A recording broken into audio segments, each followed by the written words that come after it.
I'm heading out, man. You want to ride? No, I got my car, but I actually really need to go to the bathroom. Dude, are you okay? I am definitely buzzed. Yeah. I think I will take this and I will take that ride home.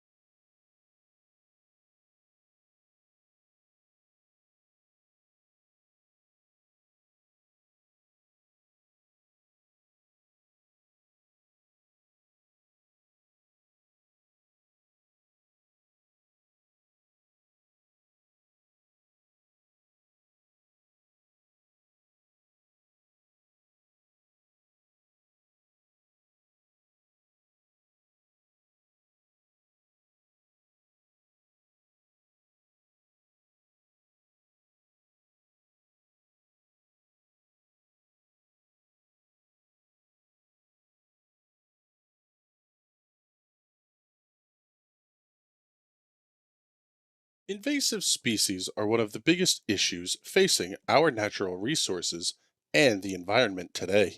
Think of things like Dutch elm disease, the spotted lanternfly, and cats.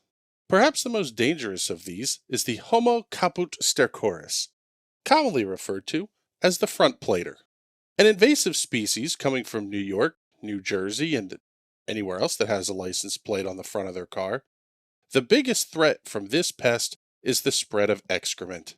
These savages cause harm to many native species and have even spawned an entirely new one, the Beltsville lake monster. Here at the DeWeather Institute for Climate Knowledge, we have a dedicated group of volunteers working tirelessly to clean up the mess. The team of emergency responders for dispersion and skimming, or the turds. But the job is just too big, and we can't do it without your help. So be a hero, be a turd.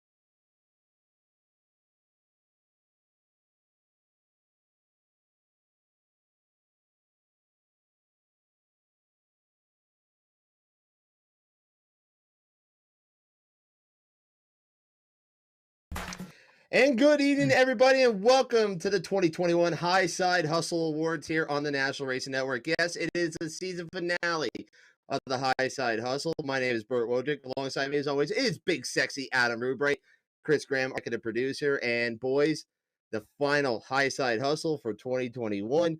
It's been a fun year, a long year, but a very successful first season for the Hustle boys. Hell yeah. Perfect intro, Pig.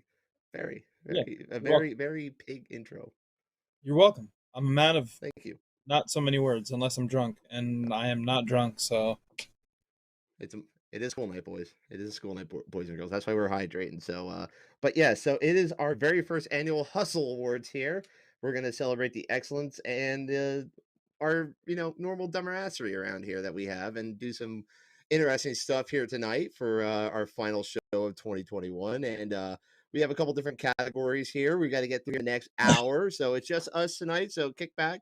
And we appreciate anyone that's voted throughout the entire week here. We have a lot of fun votes, a lot of creative responses, especially when we got into superlatives later on, which we'll go over that in a little bit here. Adam, But I'm let's not start. entirely sure Bert knows what superlatives means, but he heard I do someone know what else use it. superlative is. no. It's like best, most likely to get arrested or something like that. See, We smart. should have I'm smarter included than I that look, as a Chris. category. We did that. Oh. Well, sort of, sort of, I would have in a been very slim way. pretty top notch. I think we did. I think the fans did a fantastic job here. So, all right, let's get right into it. And Chris, our first category, that is going to be Your overall driver of the year. okay. So we picked this one first for the simple fact that there's I that was brought up in multiple categories, and we're just going to knock him out right now. It obviously is going to be Kyle Larson. Kyle Larson is your 2021 Highside Hustle Driver of the Year, without a doubt, the single greatest, well, basically 2 years in motorsports. Let's just not even count just 2021, 2020 itself, the single greatest 2 years in motorsports, without a doubt. I mean, you talk about 9 Cup Series wins this year. You talk nearly, what is it? It's got to be almost maybe close to 70, 80 So sprint car help wins and dirt to help wins. you out here, Bert, a metric Yes. fuck ton. Okay. A metric. There it is. The metric fuck ton. It is. It is a metric, but without a doubt, I mean, anyone can argue it down in the comments below. That will present those tonight by 34 Motorsports and the Fredericksburg Eagle Hotel. But yes, Kyle Larson. I just got my first comment here. Alexa just texted me, said she's turning this off because Kyle Larson is the driver of the year. So all right, bye, honey. But wait, See ya. it gets Oh, better. speaking of the devil, thanks, Alexa. Appreciate it. All right, Oh stop. my God. This is great. You are an absolute Oh my God. dumpster fire. Let's progress. Let's also mention here, now that you've said the name Kyle Larson, we will likely not say his name again. He won Driver of the Year, plain and simple. There's other drivers in different categories that are more deserving for Driver of the Year simply because they raced in that particular division for the entire year. Best Yes. overall driver is going to Kyle Larson because he did what he did in multiple classes, where the drivers that we're going to get into are the best in their respective class alone. Moving Yes, on. absolutely. So, Chris, where do we want to go next, sir? Next on the list is your pick for driver of the year in 410 winged sprint cars. Well, before the show, we came on here. We had a couple discussions here about how we were going to judge this, and we decided winged 410 sprint cars is the best way to go with it. But we do have a name for other sprint cars. I'll be coming up here in a few minutes. But without a doubt, it is going to be your 3-time World of Outlaws champion, the Big Cat Brad Sweet. A phenomenal year again on the World of Outlaws NASCAR during Sprint Car Series Tour. 16, hang on, I just had his stats up here. 16 wins, 47 top 5s, 64 top 10s, in 77 races. That's pretty damn impressive, and that's basically propelled him to a 3rd straight championship. In a year we thought it was going to be a very tight championship battle, but it's definitely a kind of I thought surprising. I would think Donnie might have been out there, maybe Logan too, but Logan had such shit luck this year. But yes, Brad Sweet, without a doubt, your winged 410 sprint car driver of the year. Yeah, 100%. He had a great year, excellent body of work, and that, like you said, propelled him to his 3rd straight World of Outlaws Energy Drink Sprint Car Series title. So kudos to him, and Yeah. we'll see what the boys that are chasing him have for him next year. We'll see. We'll definitely see here. And of course, some honorable mentions. Brent Marks, a phenomenal year here in 2021 here, coming back home in PA running. Phenomenal year. PA just came short of the PA Speedway Championship. Got a World of Outlaw win, picked up the last win down at BAPS this year.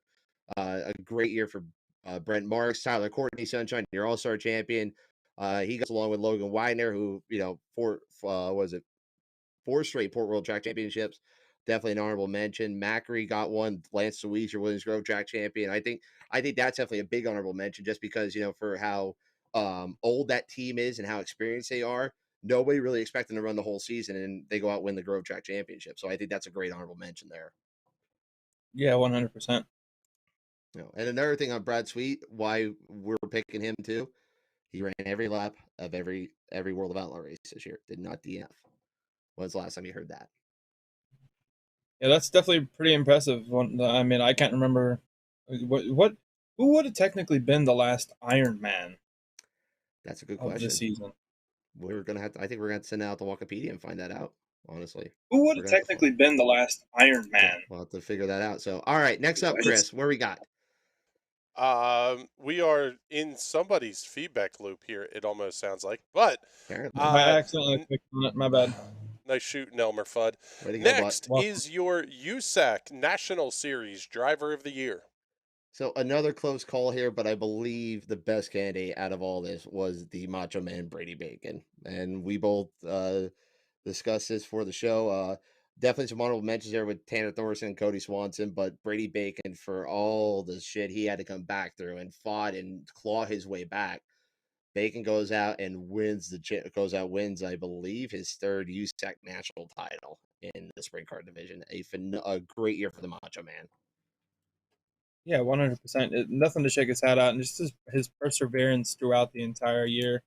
Like you said, clawing and scratching his way back into things, especially after that wild flip at Terre Haute. So I think we definitely came to the best candidate for the USAC. Yeah, absolutely. And Chris, we'll bring in on this one here. You mentioned Cody Swanson. That's a very honorable mention there. I mean, the boy has dominated Silver Crown Series the last couple of years here. And, you brought up the good point. Why is nobody from NASCAR or INDYCAR calling this kid? I just don't get it. It aggravates me.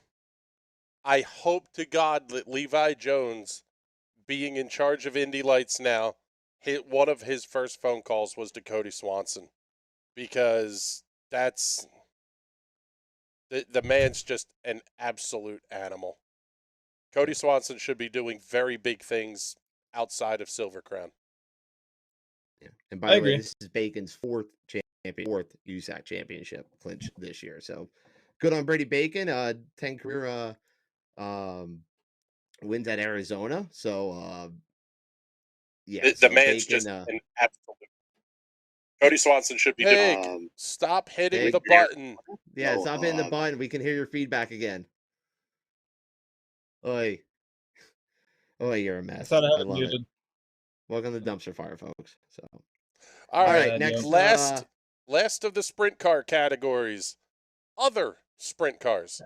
That includes USAC East Coast 360s, Super Sportsman Winged 360 racing in various parts of the countries, everything else in the world of sprint cars. So we were going to talk to this guy about being wing sprint car driver there, but then we thought, okay, let's break it up, because most of his wins did not come in the 410. They were split up between 410 and 360, and that man is Dominic Scelzi. There was some good debate we had here before we came on, but 22 wins between 410s and 360, that leads all drivers in sprint car categories, I believe, this season. King of the West, NARC series title as well. He was so good out in on the West Coast swings this year, and Dominic is really coming to his own. Him and his brother, I tell you what, the Celsius are going to be a powerhouse for a while here. It seems like, Big. Oh, I agree 100%. Gio running with Casey and running the family stuff out west. I mean, it's only a matter of time before somebody gives Dominic a shot nationally, not just the local stuff. But there's definitely some talent runs in that family. It'll be interesting over the next couple of years to see where their careers take them. Absolutely. So if anyone wants to put anything in the comments down below, if you don't agree with us, put it down there. Let's hear what you got to say. We've got our first hate for you guys. Bob Leeper checking in, saying no love for Briggs. So we do, like, Briggs and Alex, they were very close second, but when you look at their stats between them and what Dominic did, Dominic had a very, very good year. I mean, 22 wins compared to what Bright's, I think, Bright had 10, I think, on the USAC East Coast, and Briggs had 9. So I mean, like, they're right there. I mean, I know it's less races, yes, but still, the fact of is Body that you of look work at it in total. wise, Yeah. So, but no, I mean, Briggs deserves all the credit in the world. I think all around he's gonna have a stay next couple of years. Being in the drivers of the years candidate, I think. But Oh yeah, I this think this particular category can get very interesting over the next, call it 2-3 years.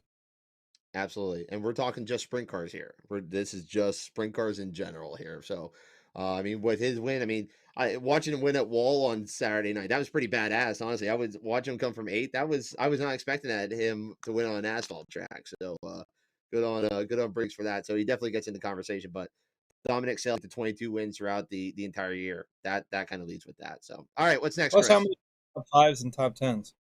You know, Mm-hmm. Next up on the list, Driver of the Year, Northeast Dirt Modifieds. Well, there's not many guys I think that we could go against on this one here. I mean, you could definitely look at a guy like Matt Williamson or Matt Shepard. Obviously, Shepard did sweep both of the Short Track Super Series titles and also Super Dirt Car Series. Or sorry, no, he swept the North. He got the North region and also got the Super Dirt Car Series title. Mahaney picked up the South region in the Short Track Super Series. But Stewart Friesen overall, I mean, the boy, whenever he gets a chance to get out there, he's there. I mean, he is. He came back, got a big win down in Louisiana, especially after flipping the night before. Um, it's what can you say about him overall? I think he's the best Northeast guy we have right now. But Matt Shepard is there right there at Donnybrook here over the next couple of years. Oh yeah, and I mean another honorable mention you can toss in there is Mahaney. He had a pretty stout year. Locally, I mean, Strunk had a good year. CVD had in his own right, and the category can go honestly a couple of different ways depending on if you're going who's doing the best on the national tours and then who's doing the best locally. Which I don't know, just one of those things. Go any way depending on which way you want to pick apart the question. But overall, Yeah, Stewart Friesen. yeah, absolutely. Stewart Friesen. What's Next, we have, and this one's kind of obvious, but Driver of the Year for Dirt Late Models. Well, Or, who else? or as somebody else called them in the one of the nominations, doorstops. So that would be hold on, I gotta turn my Alexa off because that's who put that in there. One of my friends, Alexa, she put that in there. Is door stops, which I hate her for, because I think she needs to get a little more creative in her life and enjoy more racing. But anyway, big sexy Brandon Overton, without a doubt. Brian Walker had the stats up the other day. I believe in 81 starts, 31 wins this year. I mean, that's in a late model. I know what Larson did last year at a sprint car was insane, but in a late model alone, I mean, look at what his accomplishment was. Swept the Dream Weekend. Just every big race he was in it at the end, and he goes out wins almost every big race out there. So I mean, Brandon Overton's had out the single hand, and he didn't run any series. He was like kind of an outlaw type deal where he just ran wherever he wanted to. And Brandon Overton is he's really coming to his own this year. Yeah, I agree. He definitely had a standout year. 100%. Like you said, anytime he entered his name in a big name race this year, everyone else at the pit shack was probably like, "Oh God, damn!" But it's to be expected when you have such a dominant season like he did. Okay, so here it is. It was in 89 races, 31 wins, with an average payday of $23,000 and an overall earnings of $950,000. Yeah, that's That, That'll buy you a new awesome. motor. yeah, that includes at least, let's see here. There's, well, you have your $200,000 wins races there with with both dreams. Let's see here. So had good weekends there. There's a couple $50,000 wins in there, including the North South 100. What else here? Trying to see Long here. and short, Cherokee, Brandon Overton won it this year. basically, yes, Whatever Yeah, without a doubt, it yeah, was, Brandon Overton won it. yes, without a doubt, and big paydays too, So, big sexy, you're late model driver of the year. Next up on the list, this one actually caused a little bit of discussion with you guys. Driver of the Year in the small car world. So micro sprints, micro stocks, slingshots, all that kind of stuff. Bert, you go ahead and announce it, and then we'll see what the discussion looks like. Yeah. So Chris, you brought this up more just because you've been around a lot of the small car guys more than I have.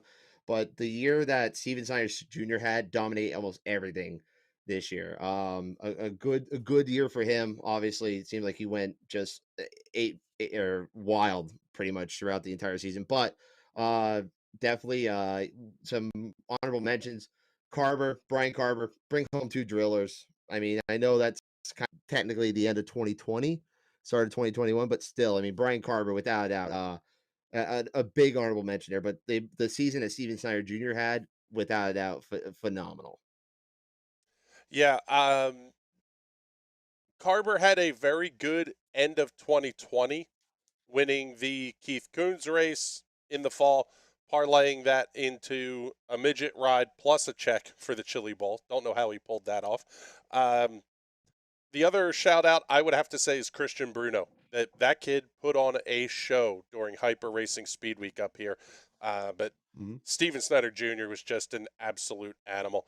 Winning the Keith Coons Give Back race this year, that's going to put him into a Coons ride for the Chili Bowl. Another shout out to Briggs. He's getting in a Yaley prepared car for the Chili Bowl.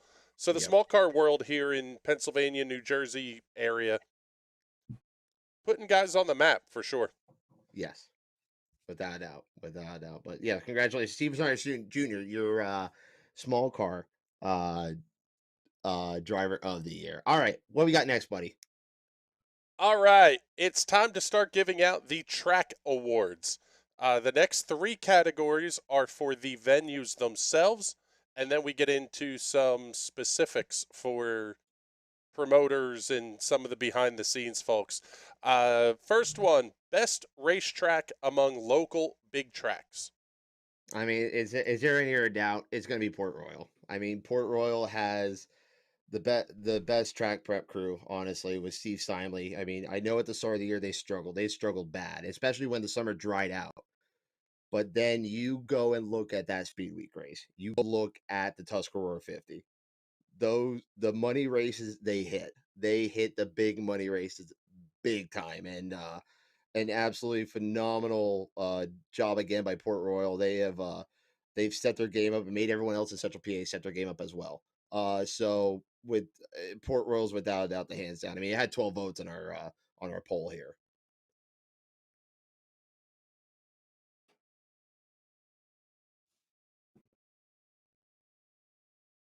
Nothing from Adam. That's Nothing from beautiful. Adam. Your camera's what going happened? absolute dog crap here, by the Yeah. way, Bert. I will be Been right paying back. I'm attention. going to refresh in. Yes, I'm going to you refresh you here. Anyway, jump out and jump back yeah, in here. Adam, I agree tell us a little bit here about wholeheartedly. Port.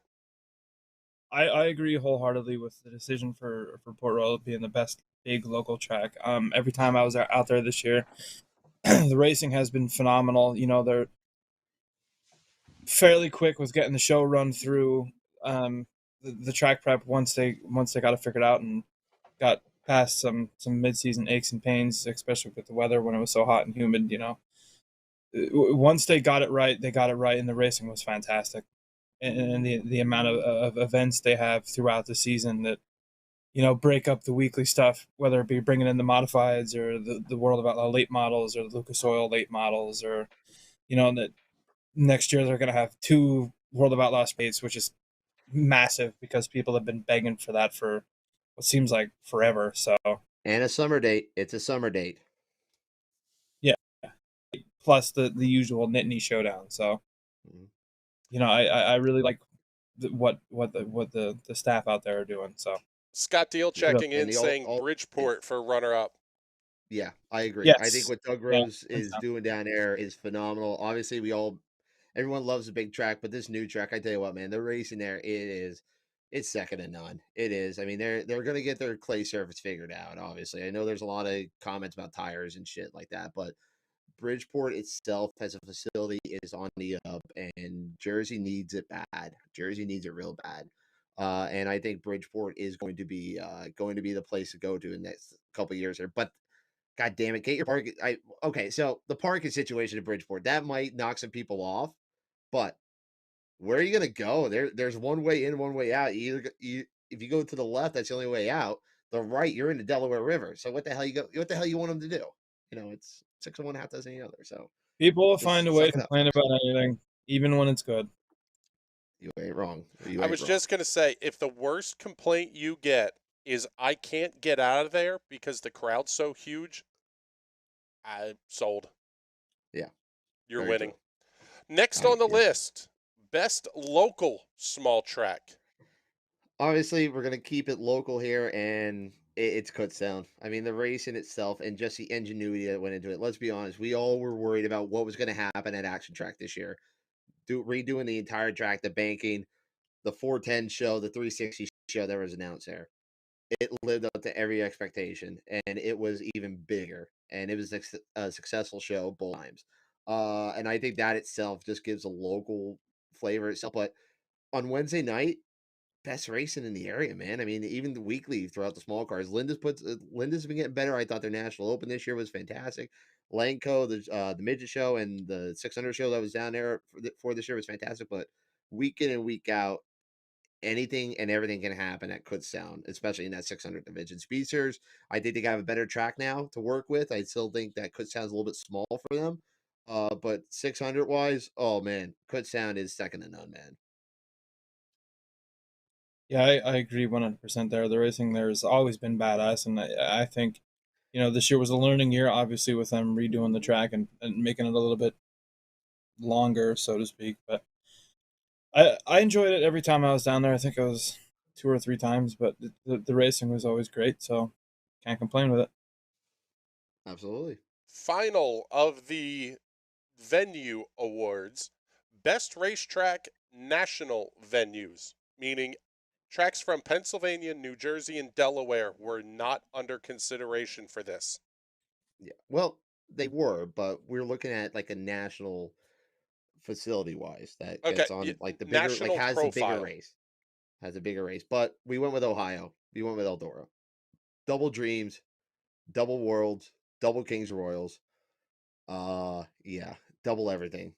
I mean, outside the foreground, obviously, but it was great racing. Even on it, we were talking about before daytime surface. That Kings Royal with Sunshine won in the sunshine. What a race. The nightcap, Kyle Larson capping off basically what was the 2020 Kings Royal. I mean, great race again. The Dreams, Brandon Overton just dominated Dreams in great races. The Worlds were good. The Silver Crown race at the Ford Crown, fantastic. Uh, Adam, you've been at the facility before. I haven't got there yet, but facility wise, and people rant and rave about it. I mean, my pick personally, I was like in Knoxville, facility wise. I think the racing week in week out there has been phenomenal. Knoxville Nationals this year were insane. It just the whole town, the atmosphere, it was incredible. But Eldora with double everything, and they pulled it off for the amount of racing that they had this year. I think Eldora gets a nod. Yeah, I agree. And don't get me wrong, I love Knoxville. It was really, really, really hard to not put them at the top. But just everything Eldora did this year, and hats off to Tony Stewart and the rest of the ownership and the crew out there that put on one hell of a show every time we logged in to watch it, or if you made the trip out there to watch it. It was always great racing, no matter how dusty it was, because I know somebody's going to chirp in the comments about how freaking dusty Eldora gets. It's Ohio. It gets dusty. Deal with it. Take a set of ski goggles with you. I mean, you're at a dirt track. It's going to get dusty. You're Common right about sense. that, but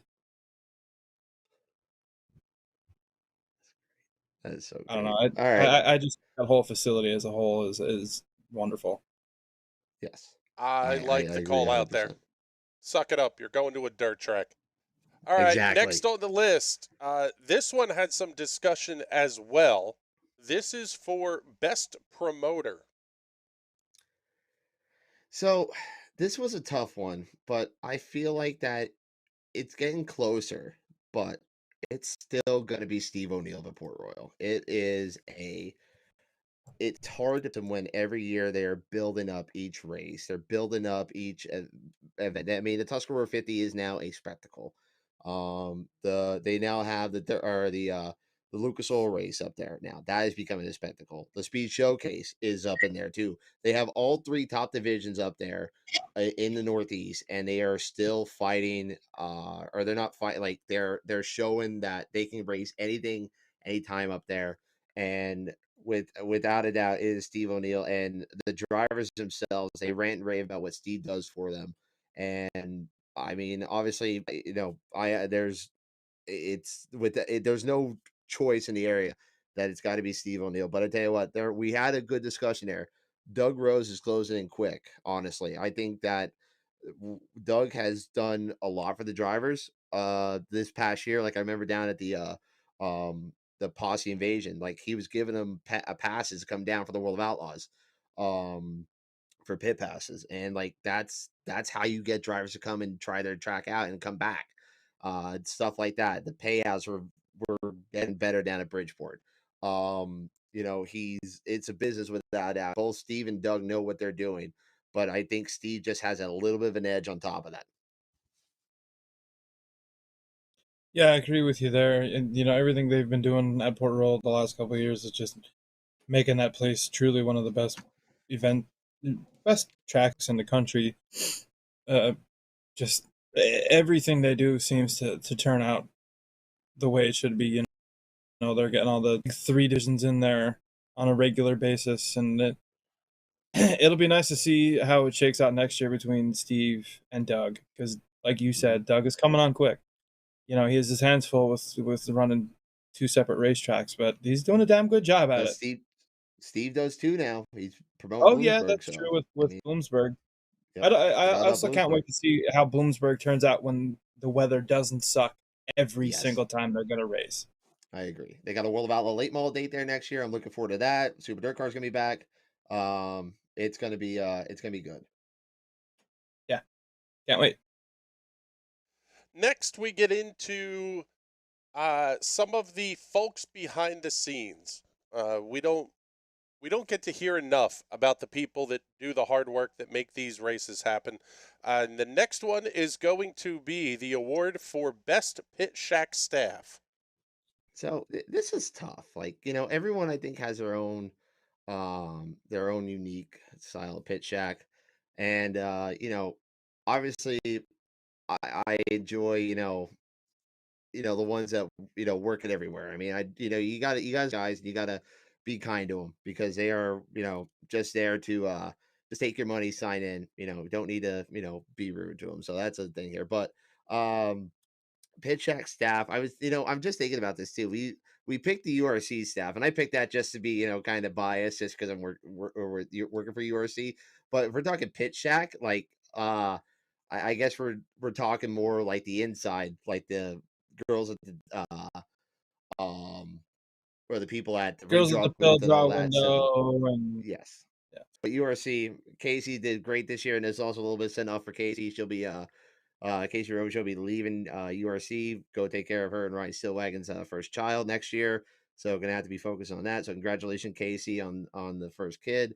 But yeah, definitely URC staff. That was a lot of fun to work with them this year. So congratulations to them, and Casey, congratulations to you, Ryan, too, on your baby boy that'll be coming up here in March. So we're gonna miss you over at URC, girl. Okay. Some of the comments are starting to get good here, but we'll Let's get to hear it. those I'm in ready. a moment. Because the next award is decided by the fan vote. This one was entirely picked by the fans. Best tech staff at a racetrack. So we asked the question, who texts? Who texts anymore? So our answer, none of them. They're all the best. I mean, like seriously. I mean, we're you hear people about, oh, they don't tech, they don't this and that. Like, come on, guys. Let's get better at tech, and let's get, if people call them out, there's some problems here. There's so many people that just come up and say, oh, they're not tech. Come on, guys.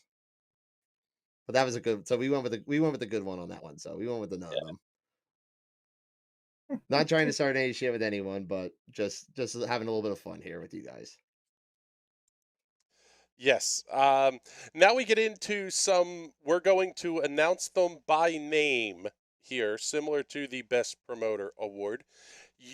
We had several good nominees for this award, so we decided to split it into two categories: Best Announcer on the national level.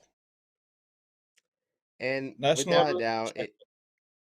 without a doubt, you're right. It is Chet Krishner, without a doubt. I mean, there's not a man that you don't hear anyone that doesn't like. And as a person, too, Chet is one of the best people you'll ever meet. And I said this before on this show. I learned more in one day working with Chet announcing than I did in a whole year. And it was incredible. And Chet is such a good, kind-hearted person. And he's doing a lot more drag like stuff with Flo, doing a lot more drag, but every now and then he'll dabble back in the dirt side and some different stuff here. And I do miss hearing Chet weekly, especially with the USAC call. Don't get me wrong, Tony Laporta. I think with Tony's coming into his own. Did miss him on the Western Swing, but Tony is coming into his own, and he is going to be a very, very good announcer. As you got to give time to people mature to learn to grow, especially when they are in this kind of like their first year or two. But I do honestly miss Chet listening on the USAC tour. But nationally, you can go anywhere and make any race exciting, especially like the stuff he's been doing with drag racing now. I back when I saw him back in May, I told him I was so jealous of him interviewing Fletcher Cox down in Florida when because Fletcher Cox D tackle for the Eagles. He runs a drag car down in Florida on the off season, and it's a Mustang, and I was so jealous. Chet got to interview Fletcher but now I'm Fletcher Cox. I mean, I'm pretty pissed off at him right now. So Chet We Krishner could we make a bang bang race interesting. he You did. shut your He hole. did. The Bang Bang Racers are some of the best you'll see at any racetrack. The Yes, cheapest and then class at a racetrack will always This give is you some of the best racing. and no, here's the this thing, is Adam. He um, did that when they came three wide at Port Royal Labor Day Classic 2 years ago when I was working with him. oh yeah, Like I he was. forgot about Oh that. yeah, that bang banger race. Yeah. Oh, Oh that was fun. god, yeah. Yes. Chet, you are an absolute badass. Um, Mhm. Big thank you to Josh Van Manen for sending some stars over on Facebook. We appreciate that. Next one, best announcer at the local level. Well, there's a couple guys you can consider on this one here. Obviously, you have Jeff Allen at Grandview. I think he's phenomenal. But the one who has been putting in the work the last couple of years, and the one that has been really, really having to, I think it's incredible. I think what Jeff and Chris and all them do at Georgetown and on the Short Track Super Series is fantastic. But Barry Angas, man, I tell you what, the voice, the knowledge, Angstat. and just being able to split both multiple divisions between two tracks, man, that's not easy. I mean, doing it one division or doing four divisions at one track isn't easy. But when you have all that stuff between two different tracks in multiple divisions, without a doubt, Barry is coming to his own, and I'm proud of him. I think he is absolutely one of the best in the area. Yeah, I agree, hands down. Yeah, I mean, absolutely. there's some legends out here. Bruce Ellis. I mean, there's a lot of names you can run through, and there's a lot of good young talent. You mentioned Chris Moore. Casey Kreider is Hmm. very good in the small car world. That kid prepares more for a small car race than most of the big time guys do to cover NASCAR, INDYCAR. Yes. I mean, I, I yeah, there's a lot, but Barry prepares just as long as Casey does. That's where Casey learned it from, quite frankly, yeah, was working with Barry. So kudos to Barry. One of the good guys too. yeah, absolutely. One of the great guys in the sport. But yeah, I noticed that about Casey when we got to work with him at the Linda's National Open. He his preparedness was phenomenal. Even Barry's notes that he had for URC is like, wow. Like I need to steal some of these, please, sir, for reference The on it. other But one I will man, I tell say you, is both Barry and Casey have a knack in that They've been on the National Racing Network airwaves multiple times. We have tried to break them, and they're just You can't. unflappable. We are making They jokes are. in the rear and everything else, and those guys are just absolute pros. All right, next on the list here as we move along, best photographer at the national level. So this is hard for both of us because we are, we're photographers ourselves, and I love everyone's work. I do. I support. We're friends with all these guys, and we absolutely love what they do. But the national level, what he did this year was phenomenal. It's our buddy Chad Warner, and Chad absolutely nailed it. That photo of Brady Bacon up in the sky at Terre Haute, one of the top 10 photos I think I've ever seen in my life. And actually, Scott Rupp, buddy of mine, texted me today about a picture of Alex Bright at turn two at Kutztown. And he was saying like how it's just so clear and how like pretty it is. It looks like an iRacing photo. Like somebody grabbed the screen grab off iRacing. And just Chad's like his dedication, his hard work. And that's not just going for just him, it's for every photographer we have in the area. They are busting their asses and doing this. But I mean, it's a show. I mean, you got to have some kind of baseline though. And I think right now, nationally, I think it's Chad Warner. Yes. But also, got to show a little love to the local guys, which will roll us into the next category here. Best photographer locally, hands down, Hawk Dizzle, Christopher Hockley. The Dizzle, man. I tell you what, this boy, again, it's nothing against anyone else here. We're just kind of having fun and giving love to everyone, but this is our own opinions. And I tell you what, Dizzle, he knows what we think of him. He's one of the best. His editing, his new ideas, he's bringing fresh ideas to an old art, and it is so refreshing. That's why him and Chad are two of the best, and I think that's why a lot of the younger guys are getting into it, and they're trying different things. And Hockley has that talent, that opportunities, and it is so awesome to see him. His photos from Port Royal are awesome. Second, I mean, when he gets to the Grove too, the ones at the Grove. Oh, I mean, but him and Troy Junkins, man, I tell you what, you want to talk about. And honestly, if we want to add third one here, who can run a victory lane the best? Troy Junkins. Troy, Oh, man, yeah. brother, you can run a victory lane like no other track can. I watch some of these guys on Flow and Dirt Vision, and like they don't know what the hell they're doing. Troy, Yeah. he can knock it out real quick, know what everyone does, and he always stops me from my interview to go get a damn handshake. That son of a bitch. I do appreciate it. Love you, buddy. So, but yes, there we just have so many good photographers in the area, and we're blessed to be in Central PA. And the swarm that comes in, especially during the bigger shows. Oh, Jesus, you got to go. It's tight. So bring a ladder, folks. Jack Cromer. Oh, yes. I That's mean, you also a can't. really, really, really solid pick. I mean, That's we're why not it's just so picking. hard. Yeah, Coulter's good. Steve Coulter, Harry it- Meeks. I love Harry's work. It's so like this was a hard category to pick. But I yeah, mean, it's especially just coming from two fellow photographers. Like, yes. So As don't get pissed off at us. as a part-time racing photographer, I look at Jack Cromer and just go, I hate that guy.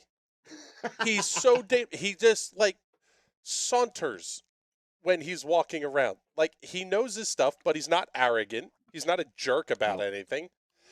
such And a then you nice look at guy. the shots and you go, God damn, this guy's good. Yeah, yeah, I Danny mean, Brent, DeMarco. throw another one in there. Bren Smith, his Oh, photographers are Brent's stuff absolutely, is so yeah, good. his photos are absolutely killer. I mean, so many people we could have stuffed into this category, and it was Yeah. it's honestly Danny so hard. DeMarco, Pick Uncle just Uncle one. Danny, he's great. Jeff Steer, whenever he get able to break it out the geek, he's fantastic. Um, I mean, we do eh, have eh, guys like Ace Lane still out there yes, shooting pictures. Ace, Jack, a lot of these guys have Rick, been around since the 70s, Rick Sweden, Rick, and there is so Rick, much Rick. young talent, too. By the way, I got to give an honorable mention to Rick. I mean, Rick helped me out a good with the lens. Unfortunately the lens didn't work for my camera. So, but shout out to Rick Sweden. I mean, he's one of the best in Jersey. I think his mind is phenomenal when it comes to ideas. I remember what was it? It was me, Rick, I think Coulter, and who else was the other one behind there? We were kind of like groundhogs sticking our heads out around at Bridgeport. Sabos. Oh my God, we can't forget the Sabos. Oh, God, we be getting our ass kicked if we forgot Sabos. Oh God, Yeah, they're coming there's to their own. Mike Knappenberger. All right, we need just every photographer. If we forgot you, we apologize. I mean, there's just so many damn good ones there. Ashley Lester, I forgot Ashley. Got to give her credit where credit's due. Cole every Wise, single he's photographer coming to his that own. stands in a corner somewhere and Rick's getting faced with God, fucking Force Head Sprint Car for that matter deserves a mention in this one. I mean, we're all some pretty crazy bad. So honestly, when we say this, it was so hard to just pick one Yeah, because Jesse we Carberry, that's another one. everyone deserves this award, but we had to pick one. Yeah, it was hard. Bob Lever, Dean Bolt, all right, yeah, I'm getting, it's All right, let's yeah. move on then. This is another one that we had to split the category after the voting a little bit here, because there's really kind of two categories of this when you think about it. Best video team features. So not the race broadcast, but the other badass stuff that you see on social media and some of the other places. Yeah. Adam, go ahead.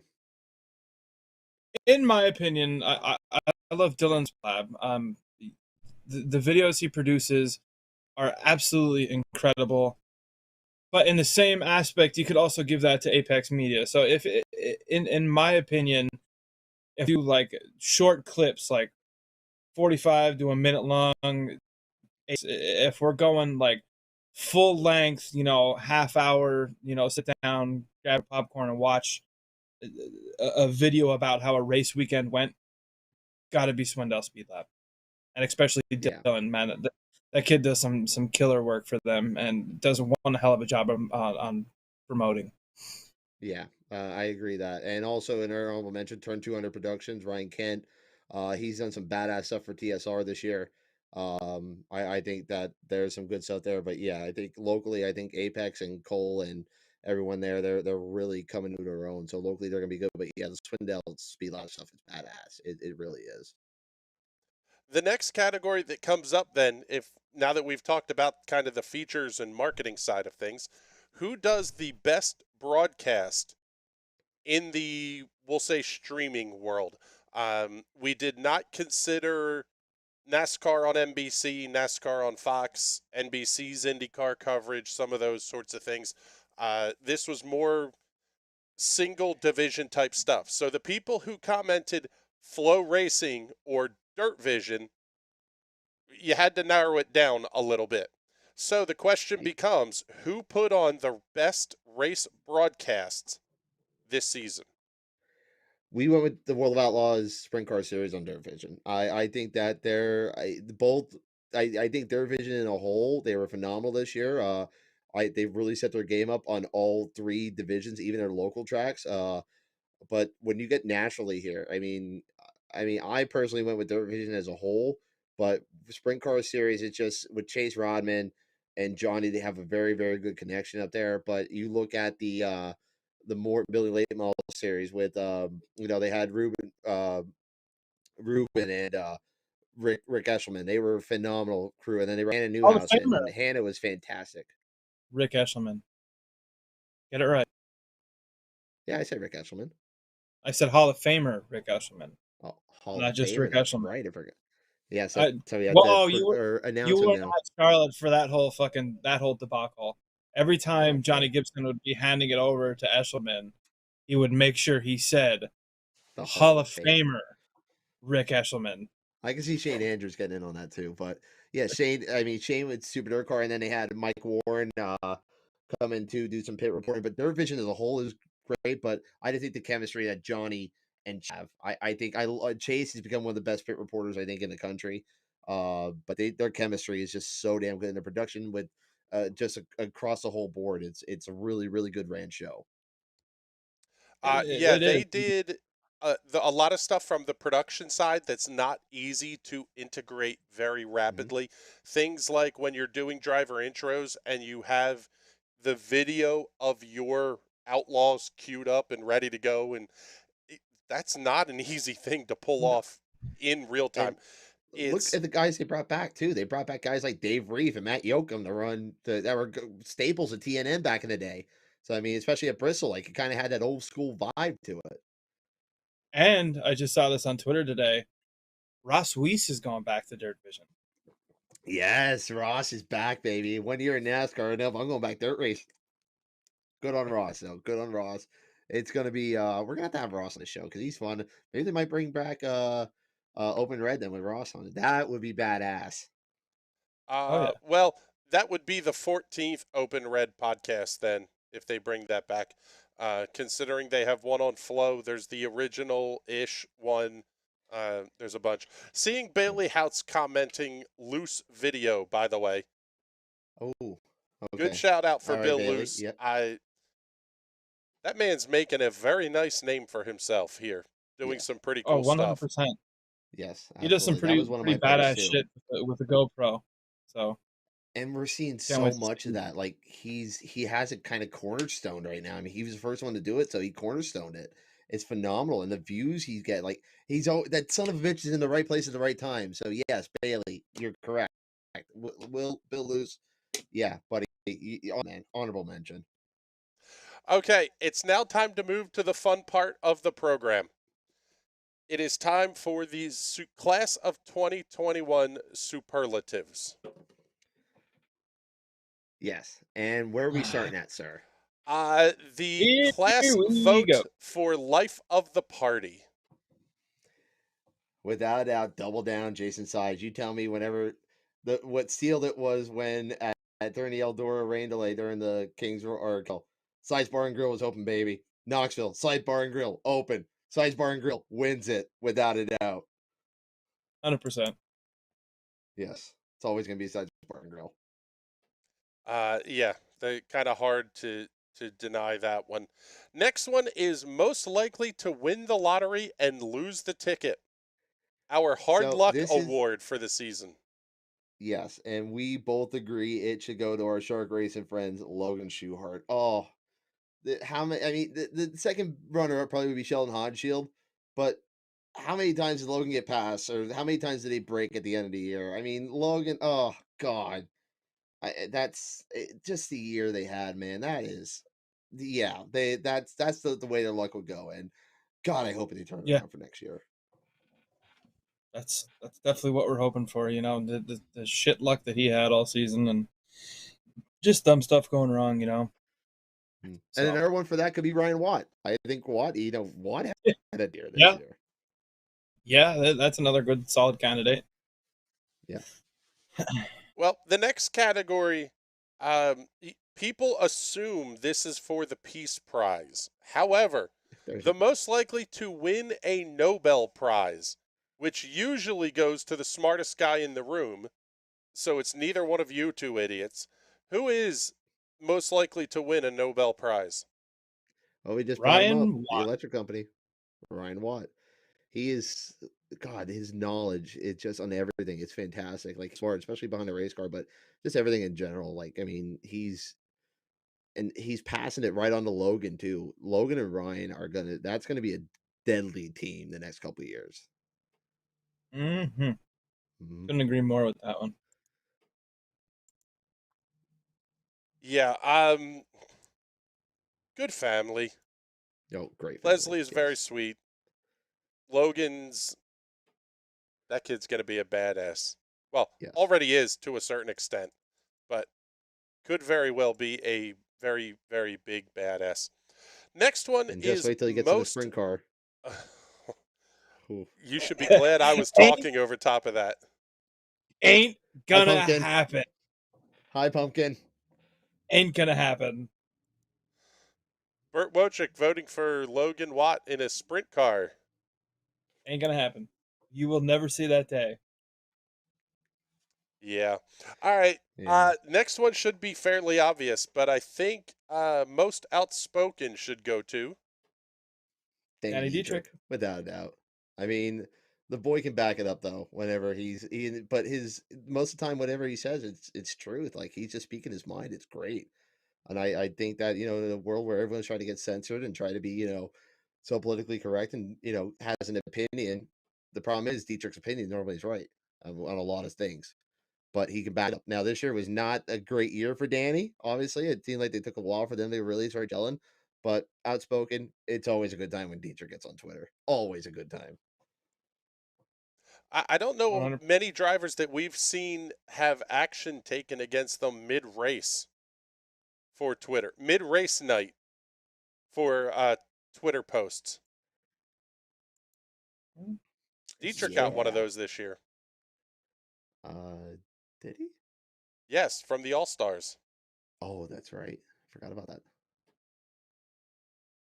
All right, next on the list, Adam Rubright got a nomination for this, but unfortunately And I you are think it's not the bullshit winner. he didn't win. It's He was best trumping beard. this. To be fair, James McFadden has a pretty solid beard on him. He does, but your beard is pretty damn good. So I'm glad you got at least a nomination. I want to know who put that in there. But that's J Mac without that best beard. So thank you to whoever voted for my ugly face and my wonderful beard here, but J-Mac takes the cake. I don't know Beard that is good. anybody's actually going to claim that. But No, definitely not. next one on the list, best appearing car. That was an easy one. The Bobby The Allen Shark tribute Racing cars at Knoxville. At Knoxville, yep. Beautiful, beautiful cars, beautiful designs. Love It didn't necessarily show off the sponsors all that great, but just the idea behind it and how they looked on the track. And the sponsors were okay with that. Yeah, and the sponsors were okay with it. So just how that car looked for all of 5 days was fantastic. Yes.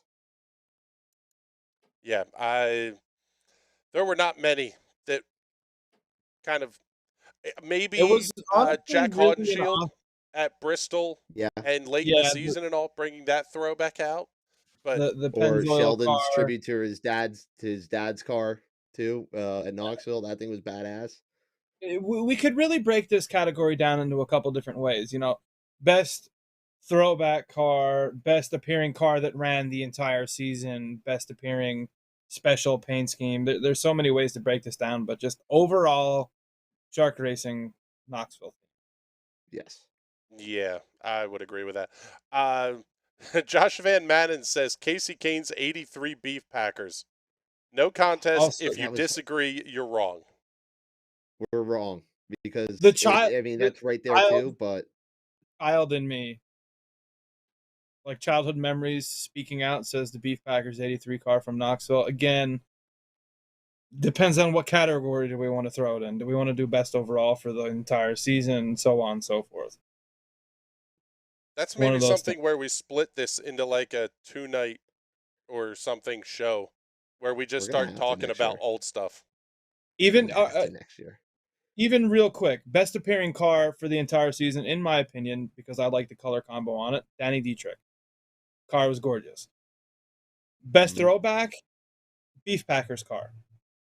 Best appearing car, because technically the best throwback could have been throughout the entire season, and basically for quite a while before they went back to the regular 83. Yeah. Beef Packers 83. Best appearing Knoxville car, in my opinion. Knoxville Shark Racing design. Well, that brings us to our next category in a roundabout way. Worst candidate for the CIA, or most likely to be caught cheating. Well, I'm just going to hide my face on this one. Just show it, Chris. We already know what everyone was thinking, so everyone voted for this one. Yep. We're not going to say it. Yeah, director to Chris Graham for National Racing Network. He's the one that came up with this idea. Moving on. Moving along. Our final actually, I'm going to throw another one at you guys because I want a live reaction to this. But final one voted on by the fans. Best bromance. This was my hands favorite down. one. Fence whoever put Anthony Macri in a turn one fence at Port Royal, I love this. Amazing. I mean, the second best one was Macri and Freddie. I think that was fantastic. I mean, don't even know. I don't know if they're friends or not, really, but that was funny. That was the A funniest one. A1 for creativity on this one. And there was another one. A1. Worst candidate for the CIA. Whoever also put back half of the field at Lincoln. That's awesome. That is freaking awesome. You guys showed up on this one here. This next year, I want more of this for Yeah. next year. I mean, that was Some fantastic. But creative things were the heartthrob. I mean, each getting one vote was Sunshine, Allison Deed, Spencer Baston, Haley Deegan, Lance Deweese. Depending on which battles people think of as a heartthrob. Lance Deweese said the heartthrob. Yeah. Yeah, Last we'll post some of Heartbreaker. those on the Facebook page as well here with our list Class of winners. Heartbreaker. But Caitlin Larson, Justin Peck, Taylor Reimer, Billy Pouch Jr. That's the list of people. Adam, your internet is going completely potato here. But It's not me for once. last category, and we do not have a graphic for this, but biggest story in the world of dirt racing. For this year, Yes. Donnie Schatz struggling. I don't think anyone saw this coming with Donnie Schatz. Really. I mean, no. I mean, this had to be one of the lowest shots finished in points in a couple of years. I'm gonna say it. To be fair, Donnie Schatz hasn't been Donnie Schatz in a couple of years, so that's nothing really out of the ordinary. He hasn't had a Donnie season in a few years, so maybe I don't know. Is it a toss-up between Kyle Larson winning the Knoxville Nationals, which is a very Kyle Larson thing to do, or is it Schatz getting career win with the World of Outlaws 300? Those are both fairly big stories in their right mind. Well, I think I have one even bigger, and it What do was you got? already mentioned tonight. Levi Jones leaving USAC. Oh yeah, shit. Yes. Yeah. That organization was very much on Levi's shoulders. Yeah. Yeah, the amount of stress and strain that he shouldered from carrying a lot of the load from USAC was incredible. About that. Yeah. Yeah, I can agree with that one, to be honest. I almost wonder if that has something to do with why the midgets aren't coming to Pennsylvania next year. I think it's a big part of it, quite frankly. Because Levi loved Which is Pennsylvania. weird because Levi absolutely loved Pennsylvania. You talk to the coming out to Pennsylvania. They love bringing the midgets to Pennsylvania. More importantly, not only the sprint cars, but at what point did a second Eastern storm hurt them? You know what I mean? Now, granted, the car counts were there. Yeah, but to a lot of people, seeing USAC is to a lot of people seeing USAC as a specialty deal. You know, they're used to only it once a year. Now, granted, the first go around, we were down in Bristol, so we missed it. But could that have somehow played its hand in? Is it too much for them guys to come out here 3 times a year? You know, there's a reason why they only go to California once. Mm-hmm. You know what I mean? Well, I mean, I know it's kind of like the working man sprint car series. For the national there's a series, reason why 98% of their schedule is based in the Indiana Midwest region. You know, is it too much for those guys to come out here 3 times a year? I mean, it's not like it was like on back-to-back weekends. So I mean, it was I get that. There was gaps in between, and they were different tracks. The only I think repeat track was Grandview. Yeah. So I mean, the demand's there. That's the thing. The demand is there. I'll say it this way: there is, I think, more to that story that's going to come out. And Levi's a guy who he loves sprints, midgets, silver crowns. I worry about the future of a series like Silver Crown. That series may not leave the immediate Indianapolis area within 5 or 6 hours. Yeah, especially considering, they really only have, 10 races through the entire season anyway? Yeah. Where you have, 50 for sprint cars, there's a solid 40 plus for midgets, and then Silver Crown 10. I mean, it can't cost more money to field a Silver Crown car than it does a 410 on a weekly basis. No, and Silver Crowns really were, now this goes a long time back in history, but Silver Crowns were that last step before you went to the big cars, the championship cars at Indianapolis. Yeah. Now that path doesn't go anywhere. No. It's going to take some very, very strong leadership to bring back Silver Crown. And Levi was getting there. But you're now talking about midgets that are not making a trip east to Pennsylvania this year. Pennsylvania, New Jersey. There's no midget representation here. None. Yeah. The midgets are a dead class on the East Coast. Yeah. And it's a shame because midgets basically, they have such a history here. Are we still are they still trying to bring back ARDC, or was that only a thing because USAC was coming with? I kind of think that might be dead now if the midgets aren't coming back. What's the point in owning one? Yeah. You're better off to, and I can't believe I'm going to say this, you're better off to own a speedster. Yeah. At what point does USAC look into getting their hands on ARDC? Well, they did. No, I mean like in depths with it, like the whole deal. They did. They did. Yeah. They did a couple years ago. And that's basically what killed ARDC here. At this point, the problem is you're going from 600s to 360 wingless. Or you're going the route of an Aaron Bollinger, where you're going to go 600s straight to 410s, which I think is insane. But Aaron's doing well with it. The small cars we're going smaller and then bigger. And we're losing those middle steps on the rung because it's so darn expensive.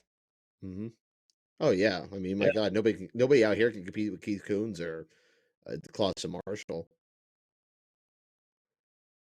Any of them are Petrie. I mean, if you're fielding a car, I would love to have ARDC back with a half-assed USAC midget rule book.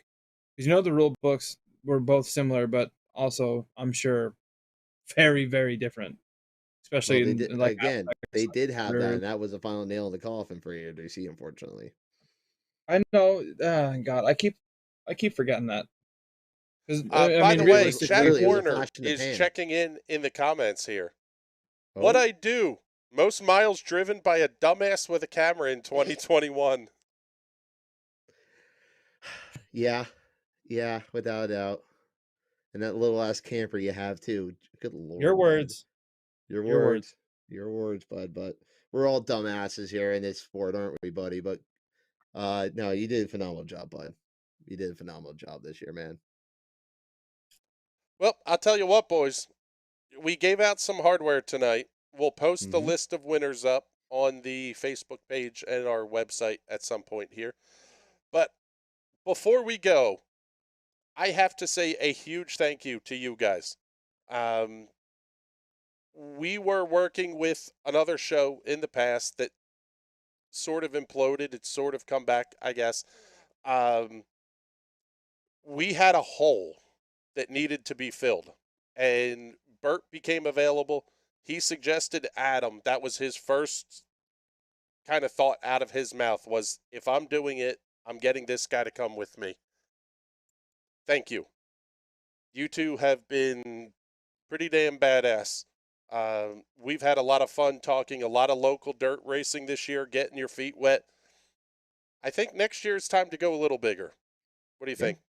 think? Listen, as long as my thing is, as long as you don't forget the roots, you never forget your roots where you came from. And we say local, we'll go big. We'll go big when we can, but never forget your roots. How's that, Chris? I think that one works for me. Perfect. This season has been a lot of fun. This year has been a lot of fun. We started this dumpster fire with a Chili Bowl watch along for beer for charity. I think that's And the next time you're going to see the Highside Hustle on the air. But we yep, we're may doing it have again. to do. Let's go bigger this year. What was the number we raised last year? $800. Let's do 1,000. So we're going to try to hit $1,000 for beer for charity. You'll see a lot about that coming up in January. There's actually a Mm-hmm. group of guys out in Indiana that are going to drink 800 beers over Chili Bowl weekend. Yep, they do sick 800 beers for charity. Great guys out there, and we'll be partnering, getting hold of them in coming weeks here. But I'm fairly yeah, certain I that's will be seeing Dave Dusick out at PRI. So oh nice, we'll get something hooked up with those guys here. please. But I yeah, always forget about putting in for PRI every Yeah, year. I've never been there. I want to go one of these years, this year but will be my first. You'll oh, get to follow it along with me. good. Well, good, Chris. I hope you enjoy it, buddy. You're gonna have a lot of fun out there. You will. You always Yes. do. And as you said, as we wrap up our first year here, Adam, any words for our first year here before I get into my spiel? Man, it was a great year. Thanks, Chris, for most importantly believing in me and Yoho here. Um, you the amount of bullshit that you had to put up with from the both of us. I don't think anyone else probably would want that task. A lot of drunk nights between me and Bert and you in the group chat, and Cap kind of just hanging out in the background lurking. It was a good year. Definitely appreciative. I was set a new career high in amount of races I went to, which was 71, which, to put into example, my previous highest amount was 39. So we Mm-hmm. kind of blew that one straight out of the water. Hell of a year. It's been a lot of fun. I can't thank you and Bert for bringing me along this journey of shit showness, but it's a good time, and I look forward to next year. Absolutely. Yeah. So when everything went down last year, as everyone knows, all the shit that went down last year with me. I didn't know what I was gonna do. I really didn't. I was very kind of thinking about what would the next move was gonna be. And within weeks, Chris got a hold of me at Grandview. Hey, come on down. We'll talk. And I remember it was right before Christmas. Him and we talked. I was thinking about this new show. Who was gonna be my co-host? Because I wasn't doing this alone. I refuse. You can do stuff alone, but you have to have a good partner. The first thought of my mind was Adam Rubright, just because he worked his ass off, not only photography wise, but I feel like this could open up some new adventures for him throughout the entire thing. And that's why I went with Adam. And I'm so happy I went with him. We had so much fun, so much great chemistry, and a learning experience. I've come so far in your first year of doing this stuff. It tremendously, honestly, bud. I mean, from the first couple of interviews where we kind of had to help coach you along, but now your mind is starting to open up. You're getting better. Your questions are getting better and better, and you're getting more comfortable. And I'm proud to see where you came from. Chris, yourself, man. I tell you what, we've had so many great discussions on this show about everything, and I love your input. I love how you try to push us to go and do outside of our comfort zone, and that's what we're going to try and do next year. Go outside the comfort zone a little bit, but that's how you grow. That's how you make a show better. And that I can't thank you enough for this opportunity, for giving us a platform on a Wednesday night to do this, to just talk racing, literally debate a little bit, recap it, just have fun, just have fun, talked to some of the best sprint car drivers, late model drivers, modified drivers. We even talked, damn it, we even talked to the Indy 500 winning car owner this year. Good Lord, we got to talk to the Indy 500 winning car owner this year. That was freaking awesome. I mean, nowhere we have done that. And myself included, like, this was an amazing experience. This is one of the best decisions I ever made to come over to the National Racing Network. And I am looking forward to season 2, looking forward to what we do next year. But boys, it's time for a nap. I think it's time we tune down a little bit, enjoy the winter, enjoy the holiday season. And first of all, and most and foremost, we can't forget the fans. I know we are trying to build this up. Everyone that supported us, everyone's been through all the ditches and the different shit, whatever. You guys are the best of watches. Everyone that says, we have a great product here. I honestly think we do. I don't like to be cocky like that, but I honestly think we have one of the best products out there, and it's going to grow. It's going to get better. Next year, we are going to be better than what we were this year, and it's only going to get better and better and better. No matter what is thrown our way. Even people think we should be embarrassed by this show. Nah, man, this is our show. This is how it should be. So, once Be again, careful with thank you that. guys I to the think fans. that's how we got banned from a racetrack, was a discussion about that. Screw it. Screw it. They want to see that, whatever. I'm not embarrassed anymore. I'm enjoying this. So, but thanks to all of our great sponsors this year too. We had multiple people come on board. Of course, 34 Racewear, Sean Leiter and them with our ticker down below. Thank you, Sean. Mike over at the Fredericksburg Eagle Hotel. Again, phenomenal food. Go check them out this winter. They got a bunch of specials going up this year. Phenomenal food just there a couple weeks ago for Wing Night. Oh God, it's so damn good. So damn good. And of course, Hot Shoe Racewear behind us here with the beautiful flag. Alan Grace, thank you guys so much for all your support this year. And we're gonna grow. We're gonna go have fun next year. And Chris, it sounds like you're gonna have a little bit busy winter here before we come back in January. Yeah, a lot of iRacing content. We will be balls deep in PRI. No, you're not going to miss our coverage, that's for sure. That one's going to be a lot of fun. Man, we got a lot of work to do. The Motorsports Trade Show coming up here in January. Maybe we'll throw that might be opening show, because since that's Chili Bowl weekend. We might have. There might be a couple shows that weekend. I was going to say maybe a Friday from Motorsports and a Saturday watch along. Potentially. That could be fun. We will be down covering. Our coverage is expanding pretty exponentially here. In addition to the really great NASCAR and INDYCAR coverage that we had written-wise this season, a lot of video content coming. We are expanding into F1 and sports cars. I have you knuckleheads covering the sprint car side for us. Mark Hackett does a great job covering the dirt modifieds for us. Mm-hmm. We're going big. So get on and enjoy the ride, boys. Yes, sir. We're here for it, man. Well, once again, thank you again, everyone, for joining us here in the first year of the Highside Hustle right here on the National Racing Network. Once again, honestly, have a safe, happy, healthy holiday season. Happy Hanukkah. I know Hanukkah's going on right now. Happy Kwanzaa. Happy Merry Christmas. Happy New Year. Hope you all, we get to see you guys in 2022. We'll be back around the Chili Bowl time. Keep out for that. So for everyone here at the National Racing Network, that's Big Sexy Adam, our executive producer, Chris Graham. My name is Bert Wojcik, folks. Keep on hustling. Thank you so much for all your support. We will see you next year on the Highside Hustle.